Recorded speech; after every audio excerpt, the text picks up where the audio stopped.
The news day continues here on One News Now. I'm Charles Lejano.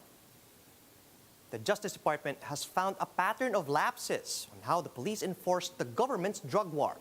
And despite these errors, most of the officers involved were only suspended. Marlene Alcaide with the details. Families of the drug suspects killed under the government drug war continue to cry for justice. The victims' kin belied police claims that their relatives fired at the police first, prompting a retaliation. These incidents of alleged human rights abuses have reached the International Criminal Court, causing the tribunal to launch its own probe. It also prompted the Justice Department to review several drug war cases handed to them by the Philippine National Police. A pattern of lapses were observed in 52 cases nationwide. The DOJ found a lack of records supporting police claims that the suspects fired first. No ballistic or paraffin tests were done. No scene of crime operations or SOCO reports or autopsy reports on record. Kadalasan, hindi nagagawa yan, hindi ginagawa at all. May request pero hindi natutuloy or there's nothing on record na may resulta. The DOJ also noticed excessive use of force by some policemen, as evidenced by the multiple gunshot wounds on suspects. Also included in the list is the case of Carl Arnaiz, who was killed in August 2017. He sustained 5 gunshot wounds to the chest. Despite this, most of the involved police officers were just suspended. A few were either demoted or dismissed from service. The DOJ has submitted these documents to the National Bureau of Investigation for further inquiry and possible case build-up. PNP Chief Guillermo Elizar said they have noticed these lapses as well and have already recommended sanctions. Nakahanda ang PNP, nakipagtulungan sa NBI sa gagawin na ito.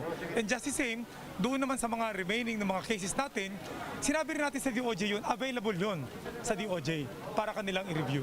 For the National Union of People's Lawyers, this proves abuse in authority. For its part, the Commission on Human Rights hopes the developments will bring some relief to the victims' families. For News 5, Marlene Alcaide, we are One News.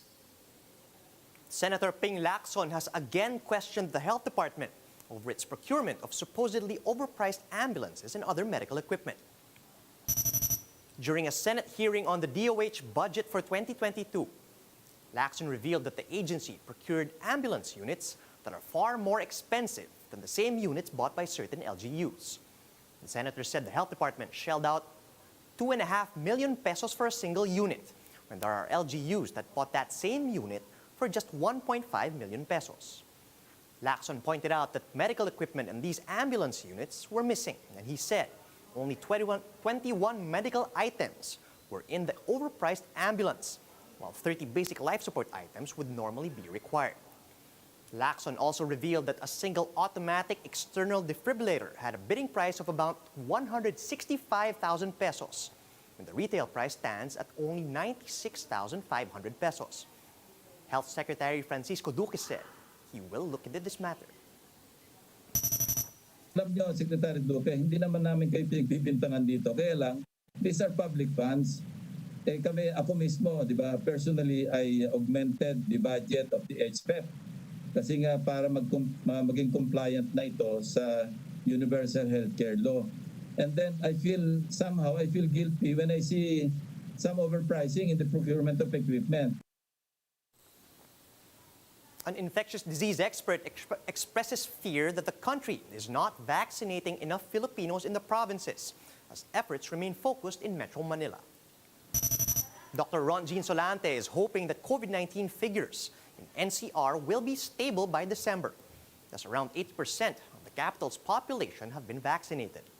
However, Solante tells One News' The Big Story that vaccination efforts in areas outside the metro remain inadequate, with less than 50% receiving the shot. The expert is calling on the government to ramp up vaccination drives in the provinces, noting very low inoculation rates in some parts of Mindanao and the Visayas. And he also proposed providing a third dose or a booster shot for the vulnerable population to sustain the downtrend in COVID-19 cases. If you look at the rest of the country outside of the NCR, it's really still less than 50%. So I think the vaccination center should ramp up vaccination. Even with the third dose of this vulnerable population, that means a lot because they may still get the infection even if they're getting vaccinated. If booster shots won't become available anytime soon, Dr. Ron Jean Solante recommends getting vaccinated for flu and pneumonia on top of the COVID-19 vaccine.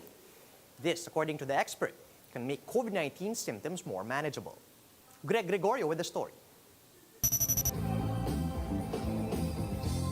Kay and Ray of the Six-Part Invention Band perform in several music and variety shows. They're fully vaccinated, test regularly, and observe health protocols. Despite all that, they still contracted COVID-19 in September. We are so blessed dahil wala kaming naramdaman na kahit na anong symptoms. Kay believes their flu and pneumonia shots last July could have played a part in having manageable symptoms.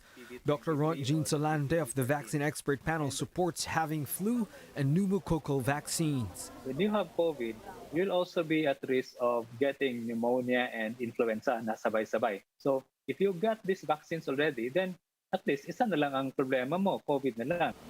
Flu vaccines can be administered to all ages annually, while pneumococcal vaccines have two types.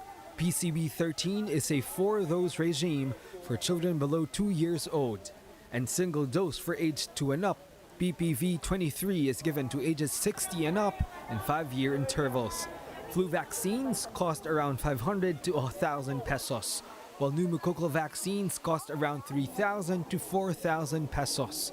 Indigent senior citizens, however, may get these for free under the National Immunization Program. In Barangay Santa Teresita in Quezon City, 300 seniors have been vaccinated against flu on Wednesday. Unlike before, na hindi siguro masyadong concerned yung tao, kaya hindi masyadong napapansin. From 1,500 senior population in the barangay, officials target to have 450 individuals as flu vaccine recipients within the year. And with the idea of a third COVID dose still off the table, Solante encourages everybody to have an additional line of defense. For News 5, Greg Gregorio, we are One News.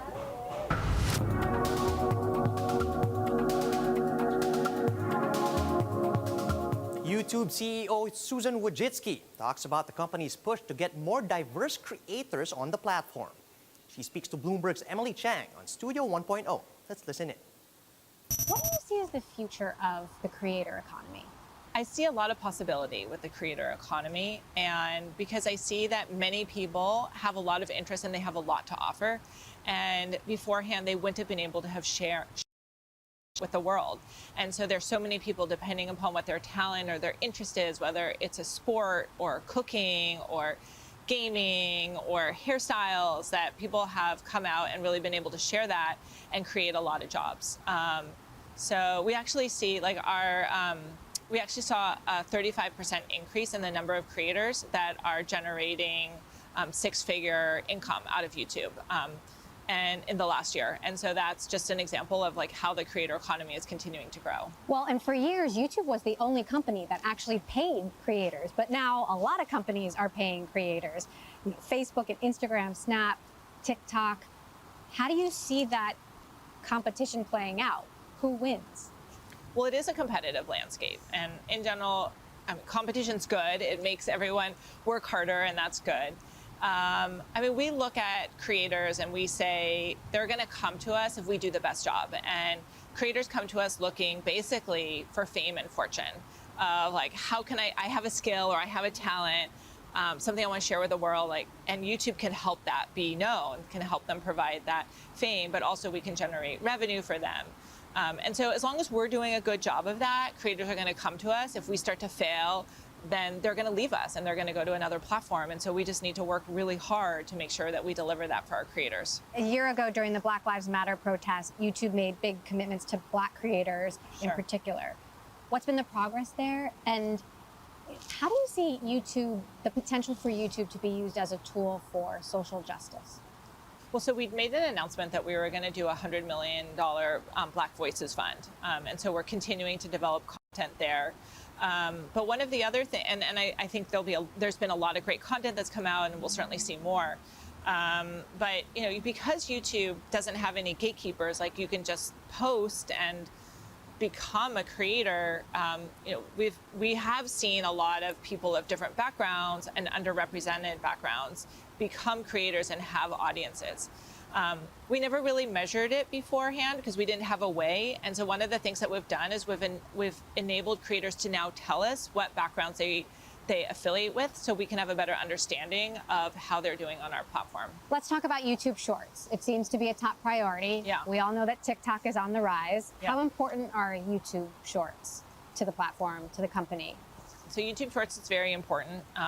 We see that creators and users want to watch all types of content, long form, short form. It turns out that the first video that was actually ever uploaded to YouTube, me at the zoo, was an 18-second video. So it was a short form video. And we have lots of short form videos, and we've had it way before TikTok did. But what we have really been leaning into more is just enabling those to be found. And then a lot of the creation tools. And so bringing a lot more mobile creation is really important for us going forward. Did you notice that viewing time was being lost to TikTok? Did you see that trend? And do you see TikTok as a sort of existential threat? I mean, we definitely see many competitors in this space. What we're just focused on are our own metrics, like do we see our users engaging? Where's our opportunity? And we're always looking around and seeing what our competitors are doing. And if they're doing something that we think would be good for our users and our creators, we're also going to look at how we can improve our own economy, creator economy, and what's good for our users.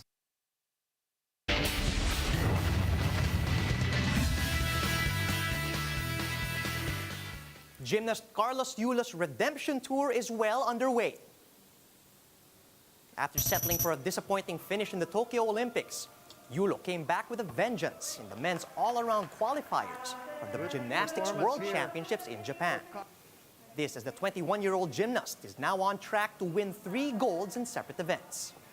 Kaloy put up near-flawless performances and placed first in both floor exercise and parallel bars, while also finishing third in vault. Time now for a quick look at some of today's headlines. Social media giant Facebook is reportedly changing its name. The party of Palace spokesperson Harry Roque is giving him a chance to run for the Senate, but he says he won't do it unless Davao City Mayor Sara Duterte runs for president. And presidential aspirant Lodi de Guzman has a new running mate, and that's former Representative Walden Bello. And those are the top stories at this hour. Join us later at 12 noon as we continue to monitor the day's biggest stories. You can also catch One News on Signal Play. Just register for a free account at www.signalplay.com so you can stream One News live anytime, anywhere. I'm Charles Lejano.